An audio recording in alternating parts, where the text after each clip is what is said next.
Welcome back to another video of The Truth in the Dark, and today we will know about one of the India's most disturbing criminal cases, the Nithari Killings.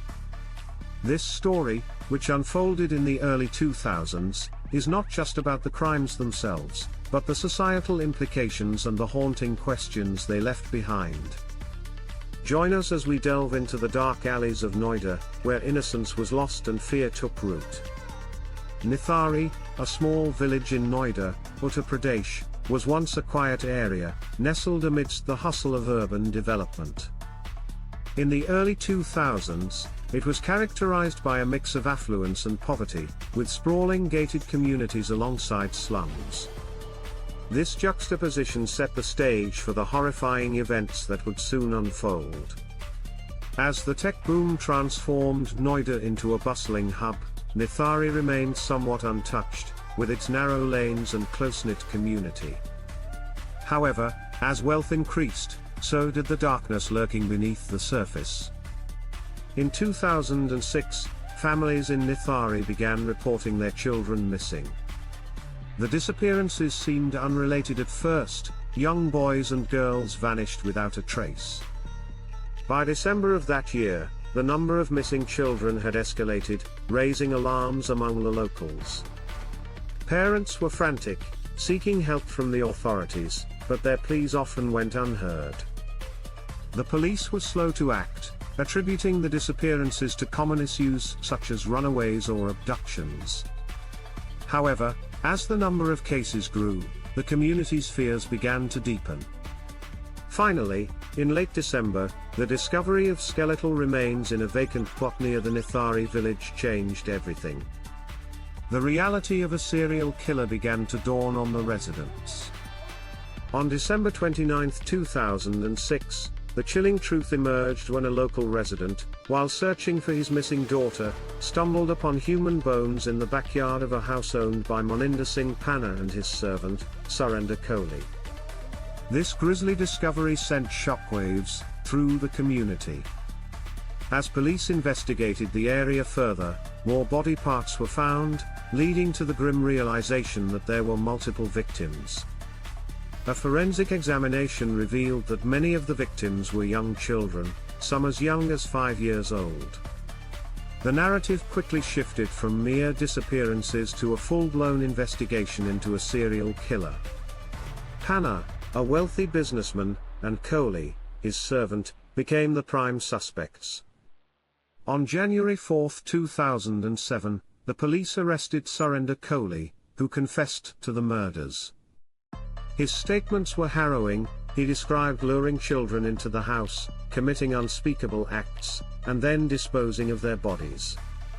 Kohli's confessions detailed a pattern. He would entice children with promises of food or toys, and once inside, he would attack them. His chilling admissions included not just the murders but the gruesome details of how he disposed of the bodies, often in the nearby garbage. As Kohli's confessions unraveled, they painted a picture of a sinister partnership with Maninder Singh Panna. Panna was subsequently arrested, and evidence suggested he had not only participated but also facilitated Kohli's heinous acts. The revelations of the Nithari killings shook India to its core. Media coverage exploded, with the case becoming a national sensation. Outrage and fear gripped the nation, and the families of the victims demanded justice. Public protests erupted, calling for stronger laws to protect children and a thorough investigation into the failures of the police. The sheer brutality of the crimes, coupled with the failure of law enforcement to act on the missing children reports, led to widespread condemnation. In response, the government instituted changes to child protection laws and initiated awareness campaigns. However, for the families of the victims, the scars ran deep. Public protests erupted, calling for stronger laws to protect children and a thorough investigation into the failures of the police. The sheer brutality of the crimes, coupled with the failure of law enforcement to act on the missing children reports, led to widespread condemnation.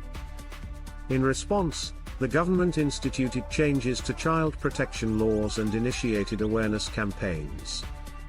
However, for the families of the victims, the scars ran deep.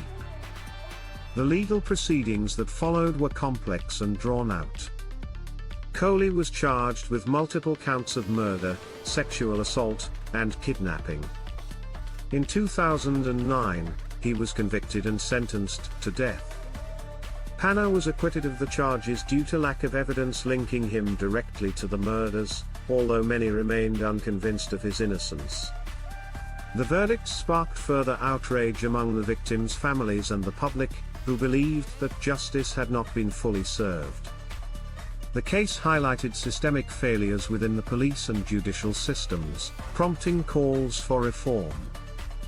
As years passed, the story of the Nithari killings faded from the headlines but remained etched in the collective memory of the nation, a reminder of vulnerability and the need for vigilance.